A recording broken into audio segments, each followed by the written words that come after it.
Pas dia pulang sekitar jam 5-an, dia bilang dia positif.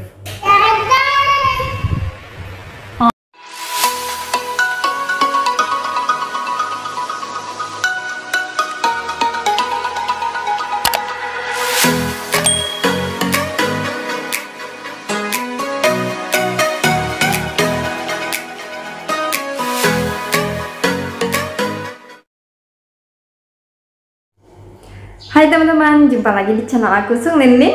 Nah, di video kali ini aku mau sharing tentang pengalaman aku yang mana aku sebagai ibu menyusui itu lagi kena COVID. Jadi ini tuh pandemik ya teman-teman. Setiap orang tuh punya potensi untuk terjangkit. Jadi bagaimana lagi cara kita menjaga kesehatan kita sendiri. COVID ini tuh bukan aib. COVID ini juga bukan suatu kebanggaan yang harus diumbar-umbar karena menderita banget juga kalau lagi terserang COVID. Aku sendiri itu dengan kondisi sehat tanpa gejala dari awalnya, dan aku itu bisa tertular COVID ini dari suamiku. Nah teman-teman, ini adalah gejala-gejala yang aku rasakan dan teman-teman bisa nilai sendiri di saat ini. Suaraku tuh udah balik banget. Dan ini tuh udah tanggal 18 Maret tahun 2021. Jadi aku dan suamiku udah benar-benar pulih, udah benar-benar sehat. Kami udah tes swab yang terakhir itu dengan hasil yang negatif. Nangis nih. Udah berapa lama nih untuk melihat bukti asli? Dia ketawain papi.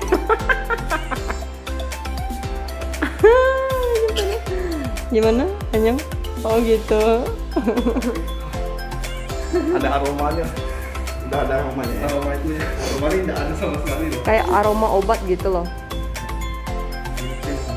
Nah ini. Wash your hand. Wash your hand. Cantik namanya. Wash your hand. Wash your hand. Sorry, wash your hand. Oke. Oke. Belum. Kun untuk gigi ya. Ada darah tuh. Oh, ini sedia darah tuh. Berarti dia nih di posisi mana nih bang? Kontrol non reaktif itu. Non reaktif ya. Oke, aman. Gejala-gejala yang dialami oleh suamiku sendiri, tanggal 6 Februari dia pulang main badminton, rasanya badannya capek. Terus tanggal 7-nya dia mulai demam.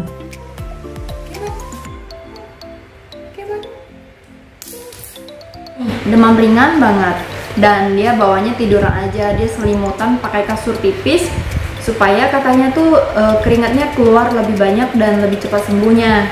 Oke sih manjur, karena hari minggunya itu tanggal 8-nya udah mendingan, tapi setelah itu kambuh lagi siang harinya gitu ya, dia mulai meriang lagi, pokoknya capek banget katanya.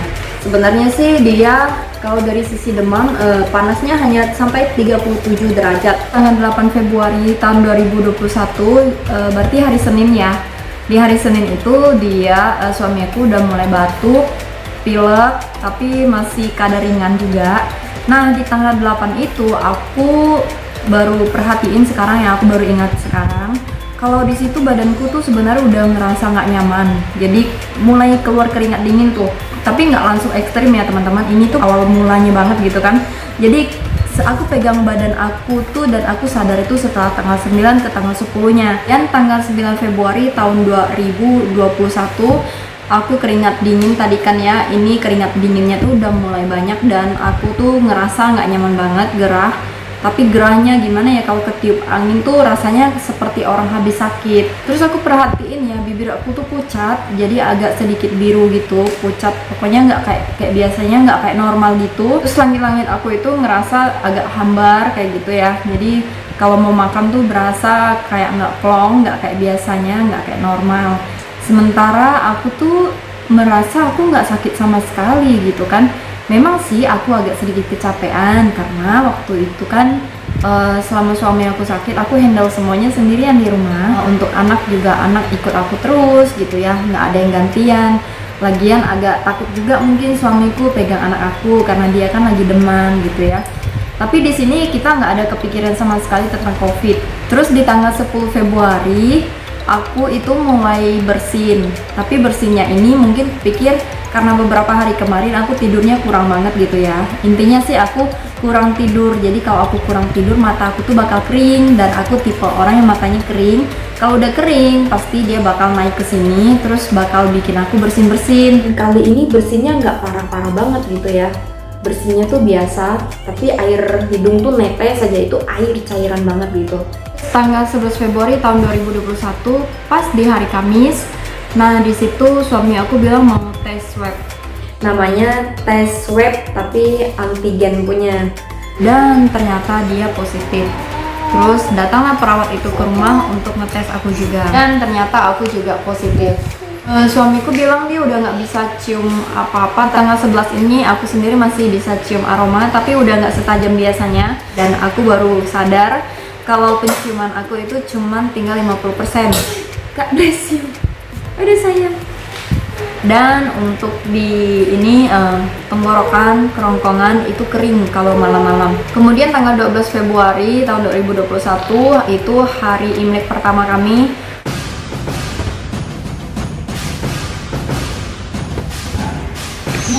Boneka mami. Agar rencana pernikahan Florentius Daniel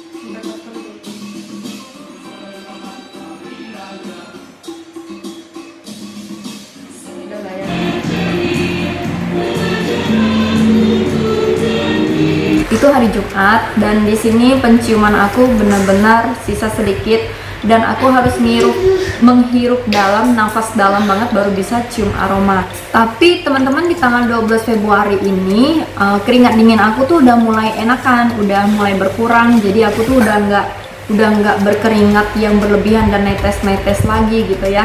Pokoknya suhu badan aku tuh enak banget kali ini gitu. Tanggal 13 Februari tahun 2021 hari Sabtunya, hari Imlek kedua, di sini penciuman aku bener-bener hilang total. Di sekitar jam 10-an pagi itu aku udah nggak bisa hirup aroma apapun. Mau anakku lagi pup itu bener-bener nggak bisa tercium aromanya. Kemudian menjelang sore hari aku tuh mulai meriang. Tapi kalau aku ngukur suhu badan itu sekitar 35,6 ke atas sampai 36.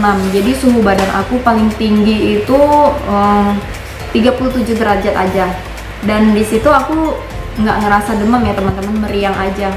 Kalau habis mandi pasti rasanya dingin, menjelang sore ke malam itu menggigil dan rasanya capek aja. Terus kulit ya, kalau kulit aku disentuh itu rasanya nyeri dan sakit. Pokoknya nggak nyaman banget, beda dengan kita demam biasa. Gejala yang aku rasain, aku tuh mual banget. Pokoknya mual sampai aku tuh gitu, tapi nggak bisa muntah. Aku juga ngerasain punggungku mulai sakit, pinggang aku mulai sakit. Di tanggal 14 Februari tahun 2021, yang tadinya aku nggak minum obat sama sekali, kali ini aku minum obat. Sebelum-sebelumnya memang kebiasaan aku setiap harinya itu selalu minum multivitamin aku, ada 2 jenis multivitamin aku untuk menyusui dan juga kalsium gitu ya. Oh, yang apa lah sayang? Emak ya? Hah? Drinking?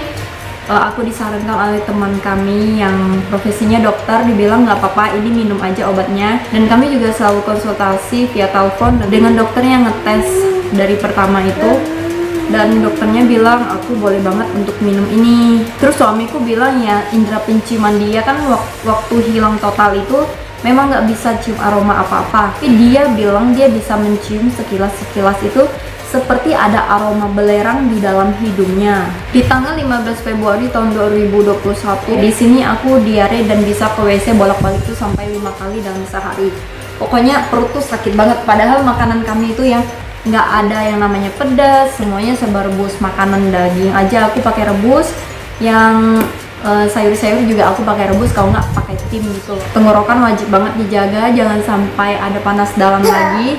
Dan makanannya tuh nggak boleh berminyak, nggak boleh goreng-goreng, dan nggak boleh manis dulu. Karena semakin kita makan manis tuh semakin gatal tenggorokan dan pingin batuk. Di sini aku masih mual ya teman-teman di tanggal 15 ini, dan aku ngerasain tulang punggung aku tuh, tulang rusuk aku di sebelah kiri, karena dulu aku punya riwayat paru-paru basah atau TBC di tahun 2014an gitu. waktu aku tinggal di Bandung dulu ya. Jadi aku mulai ngerasa tulang rusuk aku yang sebelah ini, dulu aku punya cairan paru-paru itu sekitar 800 cc. Setelah disedot itu masih ada rasa sakit di sininya. Nggak tahu itu efek paru-paru yang kayak kita luka, tapi ada bekas lukanya gitu, tapi udah sembuh. Nah, waktu aku menjalani pengobatan itu dulu kan, itu ada efek itu, rasanya begitu. Kali ini lebih sakit. Kali ini rasanya tuh ditusuk-tusuk banget. Apalagi kalau aku posisi tiduran dan harus nyusuin anak aku waktu posisi tidur gitu ya, hadap ke sebelah sini, itu rasanya bener-bener kayak ada pisau yang nancap gitu loh. Tapi kabar baiknya teman-teman, di tanggal 15 Februari ini indera penciuman aku udah mulai kembali. Jadi kalau aku hirup aroma deterjen, tapi masih dengan cara nafas dalam ya. Kalau tarik nafas dalam-dalam, aku udah bisa cium aroma sedikit, sekitar 20%. Itu aroma-aroma udah mulai keciuman. Tanggal 16 Februari aku mulai sesak nafas nih. Nah, di tanggal 16 Februari ini aku cek pakai oximeter kan. Dan di tanggal ini juga dengan kondisi kami lagi makan malam, aku udah kasih wejangan ke suami aku gimana cara ngerawat anak aku, gimana cara masakin anak aku makan kalau aku harus ngedrop banget dan harus ke rumah sakit gitu ya. Di sini tuh aku udah mulai sedih sih. Aduh, kok gejalanya makin parah ya. Yang dari awalnya aku bisa dibilang aku OTG gitu kan, jadi tiba-tiba bisa ngerasain sampai sejauh ini. Dan tanggal 19 Februari tahun 2021 ini aku udah ngerasa badanku udah lebih nyaman. Hanya aja batuk keringnya tuh masih ada sesekali muncul. Dan kali ini ada sesuatu hal yang menyebalkan. Jadi menjelang sore hari aku tuh kaget banget.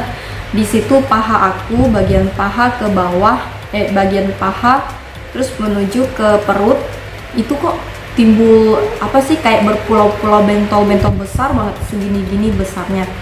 Dan aku pikir aku tuh habis duduk di kursi dan ada bekasnya. Ternyata sekali dicek, oh itu bentol alergi, kayak orang kali gata sebutannya, atau enggak gerumut kayak gitu ya. Tapi ini besar banget.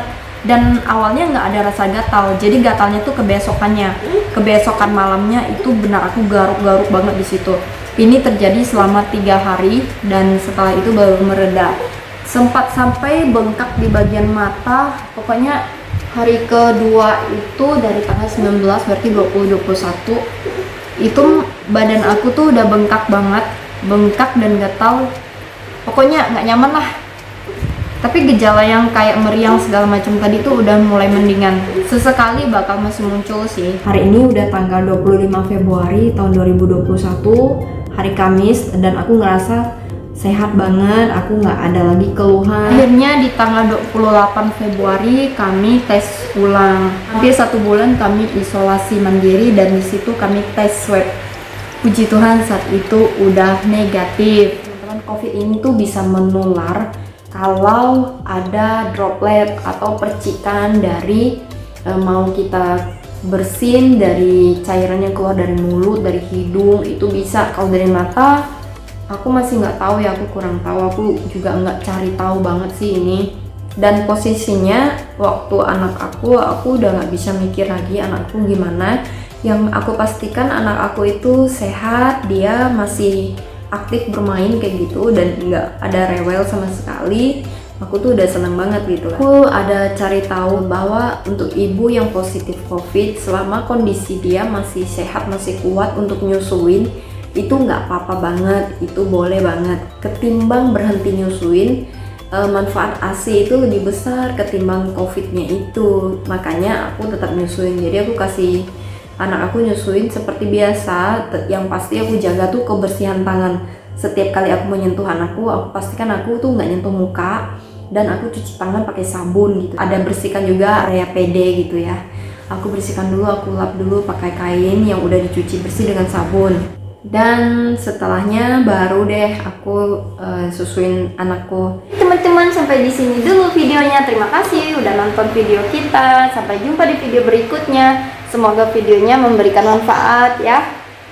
Mohon maaf kalau ada kata yang menyakitkan. Bye bye. Tik tak tik tik tak tik tik tak tik tuh. Tik tak tik tik tak tik tik tik tik tik tik tik.